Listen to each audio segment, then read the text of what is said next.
Good morning everyone. बेटा आज हम करेंगे फाइनल पेपर ऑफ 2023। तो इसमें ये है सेक्शन ए जिसमें एमसीक्यूज आते हैं। तो देखिए first MCQ, the correct representation of covalent bonding in an oxygen molecule, कि जो कोवालेंट बॉन्डिंग की ऑक्सीजन मॉलिक्यूल में करेक्ट रिप्रेजेंटेशन कौन सी होगी। तो यहाँ पर आपको पता होना चाहिए कोवालेंट बॉन्ड कब बनता है, जब किसी एलिमेंट के बीच में क्या होती है, शेयरिंग होती है। कंपाउंड के बीच में क्या होती है, शेयरिंग होती है। तो यहाँ पर ऑक्सीजन मॉलिक्यूल मतलब O2, तो एक सिंगल O इसको दिखा रहा है, ये एक दूसरे ऑक्सीजन को दिखा रहा है। तो यहाँ पर देखें कौन सा करेक्ट है। तो ऑक्सीजन का जो एटॉमिक नंबर होता है वो 8 होता है, और जो इलेक्ट्रॉनिक कन्फिग्रेशन होता है वो होता है 2,6। तो लास्ट शेल में कितने इलेक्ट्रॉन आएंगे, 6 आएंगे। तो इसको स्टेबल होने के लिए कितने और इलेक्ट्रॉन की जरूरत है, 2 इलेक्ट्रॉन की जरूरत है। कितने और इलेक्ट्रॉन की जरूरत है, ताकि लास्ट शेल में कितने इलेक्ट्रॉन हो जाएं, 8 इलेक्ट्रॉन हो जाएं। इसलिए ये 2 इलेक्ट्रॉन और गेन करेगा, और दूसरे को भी 2 इलेक्ट्रॉन की जरूरत है। इसलिए जरूरत पड़ने पर 2 इलेक्ट्रॉन ये गेन कर लेगा और 2 इलेक्ट्रॉन ये गेन कर लेगा। तो 2 इलेक्ट्रॉन की क्या होगी, शेयरिंग होगी। यहाँ पर कितने इलेक्ट्रॉन की शेयरिंग हो रही है, 2 की हो रही है। तो 2 से तो सिंगल बॉन्ड बनता है।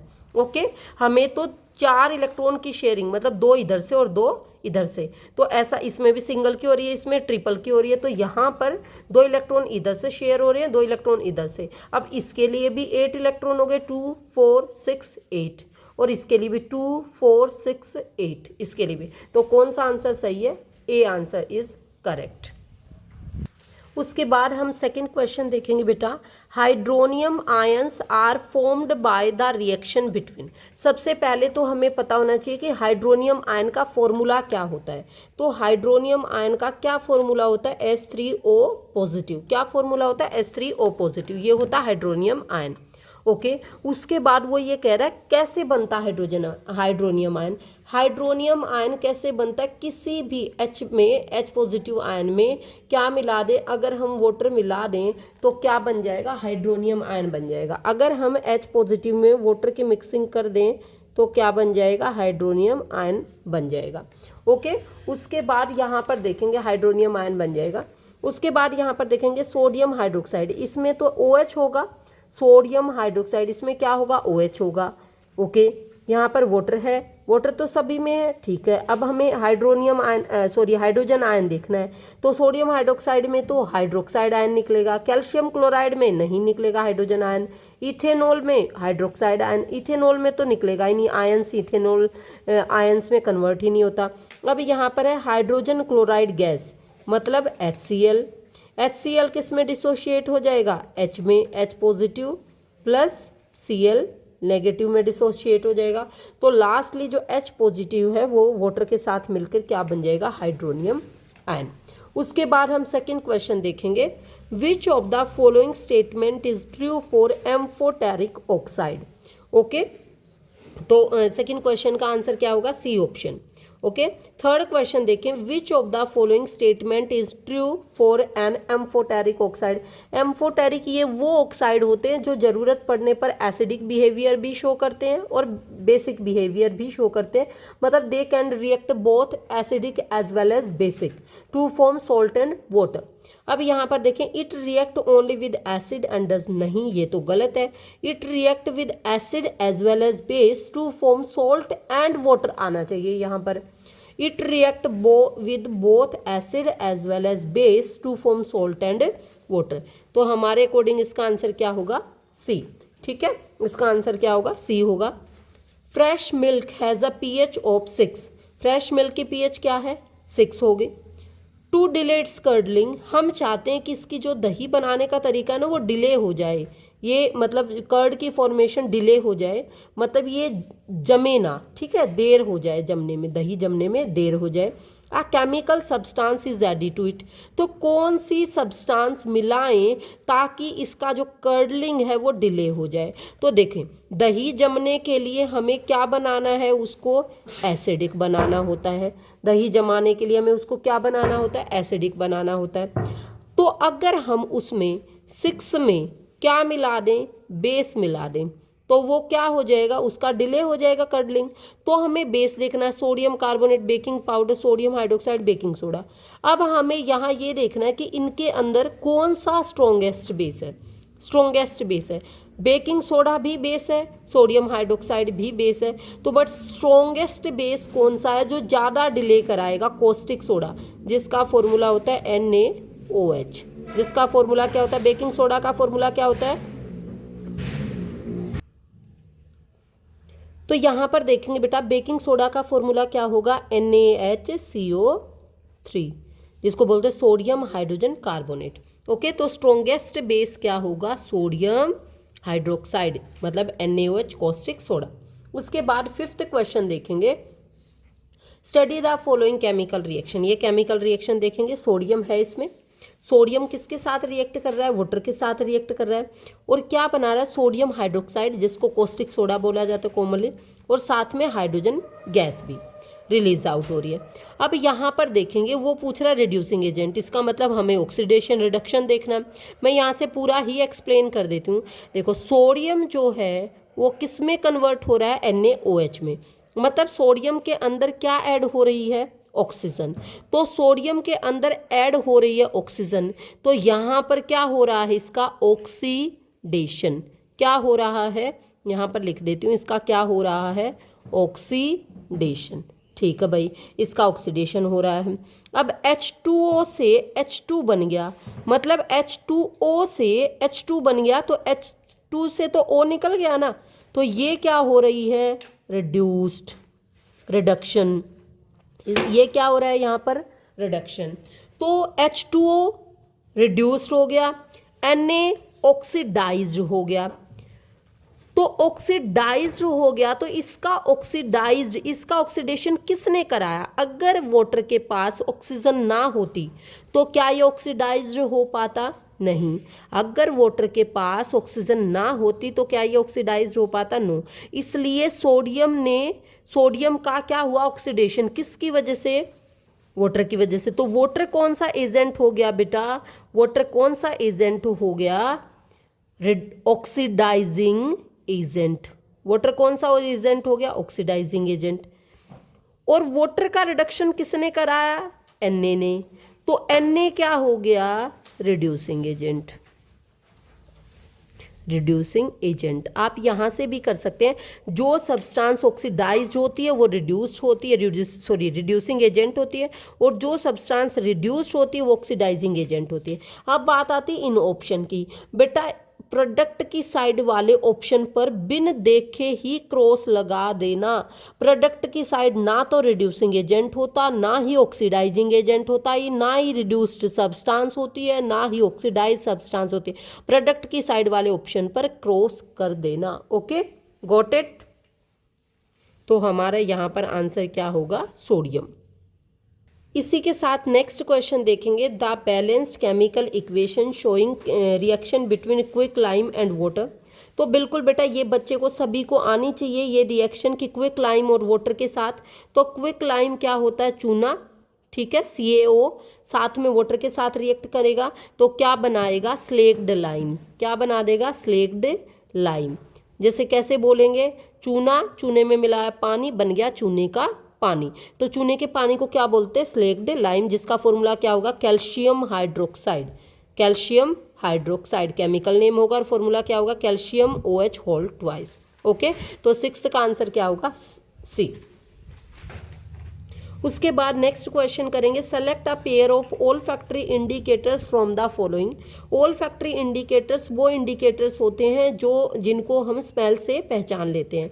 तो यहाँ पर clove oil and vanilla essence, ये दोनों ही ऑल फैक्ट्री इंडिकेटर हैं। बहुत easy question. Onion all factory है, बट टर्मरिक ऑल फैक्ट्री नहीं है। वनीला ऑल फैक्ट्री है, मिथाइल ऑरेंज ऑल फैक्ट्री नहीं है। क्लो ऑयल ऑल फैक्ट्री है, लिटमस सॉल्यूशन ऑल फैक्ट्री नहीं है। तो इसके साथ इसका आंसर क्या होगा? ये होगा, the bacterial and viral infection that may cause due to unsafe sex, मतलब STD यहाँ पर वो पूछने की कोशिश कर रहा है। तो STD दो तरीके की होती है, एक तो बैक्टीरियल, एक वायरल। बैक्टीरिया के एग्जाम्पल होते हैं कोनेरा और सिफेलिस, और वायरल के एग्जाम्पल होते हैं wards and HIV। Okay, HIV। तो यहाँ पर देखेंगे बैक्टीरियल पहले पूछा है, तो बैक्टीरियल कौन सी होगी, वार्ड्स और HIV ये दोनों वायरल हो जाएंगी। HIV एड्स और वार्ड्स एक ही बात है, एक ही बात है बिल्कुल, दोनों वायरल हो जाएंगी। गोनेरा सिफेलिस दोनों बैक्टीरिया हो जाएंगे। सिफेलिस बैक्टीरियल इन्फेक्शन है और वार्ड्स वायरल इन्फेक्शन है, तो इसका आंसर क्या होगा, डी। ओके, नेक्स्ट क्वेश्चन हम करेंगे, the part in which gustatory receptor are present in our body. Gustatory sound से बोल के देखो, गस्टेटरी मतलब क्या साउंड आ रही है, टेस्ट की साउंड आ रही है, और टेस्ट कहाँ पर होता है, हमारे टंग पर। तो आंसर 9th का आंसर क्या होगा, सी। अब उसके बाद देखेंगे, consider the following 2 statement, 2 statement देखेंगे। फर्स्ट क्या होगी, the trait that express itself in F1 generation, वो ट्रेट जो अपने आप को एक्सप्रेस करे F1 जनरेशन में, ठीक है। The trait that keep on passing from one generation to another, जो ट्रेट F1 जनरेशन में अपने आप को एक्सप्रेस करता हो बेटा, वो ट्रेट क्या कहलाएगा, कौन करेगा अपने आप को एक्सप्रेस, डोमिनेंट करेगा। The trait that keeps on passing from one generation to next, तो वो ट्रेट कौन से ट्रेट कहलाते हैं, inherited trait. Okay, inherited trait. तो यहाँ पर ऑप्शन क्या हो जाएगा, सी। जो एक जनरेशन से दूसरी जनरेशन में पास होता वो इनहेरिटेड कहलाएगी, और जो अपने आप को एक्सप्रेस करता वो क्या कहलाएगा, डोमिनेंट कहलाएगा।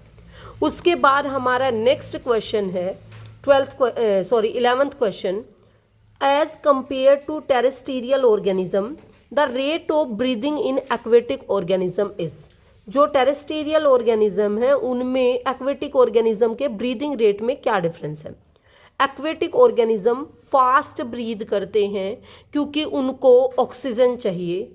अब ऑक्सीजन स्लो ब्रीद करने से, क्योंकि उनको ज़्यादा ऑक्सीजन चाहिए, क्योंकि पानी में जो घुली हुई ऑक्सीजन का अमाउंट होता है ना वो बहुत ही कम होता है, और एयर में ऑक्सीजन का अमाउंट ज़्यादा होता है, तो इनका ब्रीदिंग रेट फास्ट नहीं होता।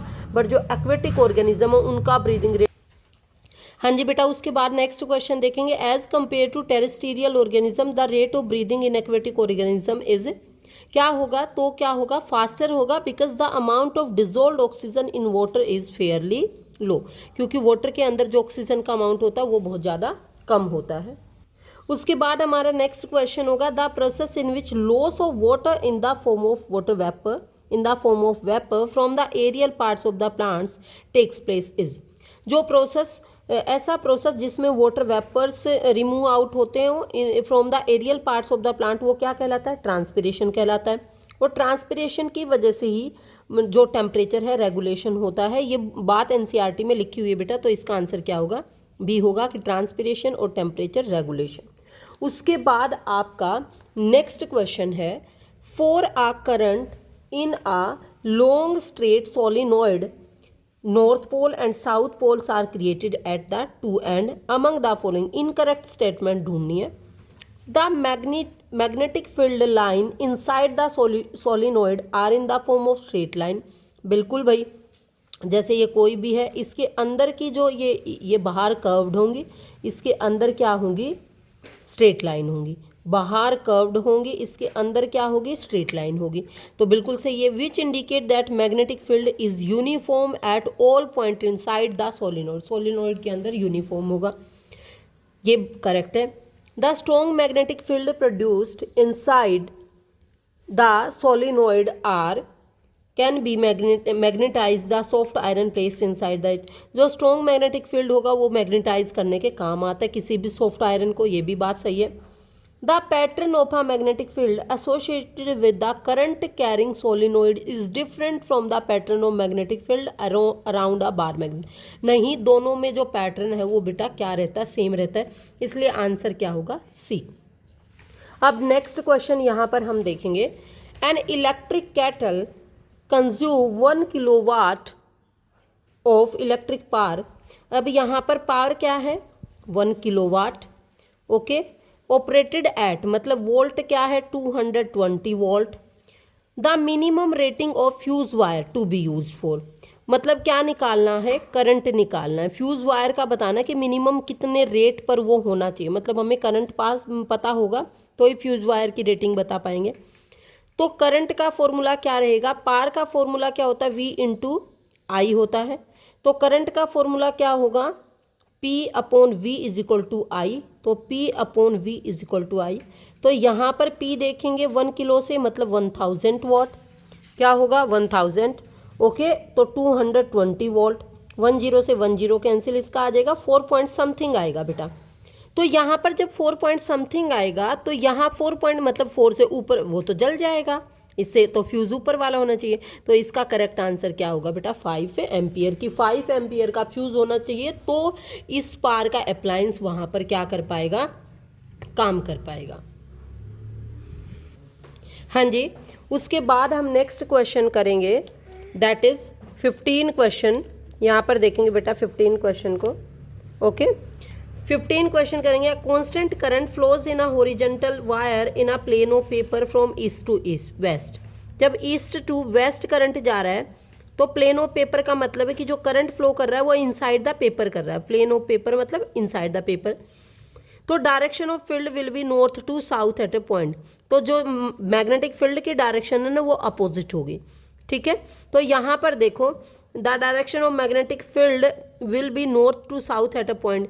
तो क्या होगा, डायरेक्टली बिलो द पेपर नहीं, डायरेक्टली अबो द पेपर आएगा। ओके, कि अबो द पेपर हो जाएगा, सॉरी, हाँ जी, डायरेक्टली अबो द पेपर ही आएगा। ओके, उसके बाद आप नेक्स्ट क्वेश्चन देखेंगे। नेक्स्ट क्वेश्चन है द एक्सप्रेशन, 16 क्वेश्चन देखेंगे बेटा। The expression that relate Q, I and T and Q, V and W respectively here। Expression देखेंगे Q, I and T और Q, V, W का एक्सप्रेशन। तो यहाँ पर I का फॉर्मूला होता है Q अपॉन T, ये बिल्कुल सही है। बट W का फॉर्मूला क्या होता है, V अपॉन Q होता है। V का फॉर्मूला होता है W अपॉन Q। यहाँ पर देखेंगे I का फॉर्मूला होता है, बिल्कुल सही है, Q upon T। But V का फॉर्मूला क्या होता है, W upon Q। W upon Q, क्योंकि हमने शुरू में पोटेंशियल क्या होता है कि कितने काम को हमने कितने चार्ज, एक कुलम चार्ज को कैरी करने में कितना काम हुआ।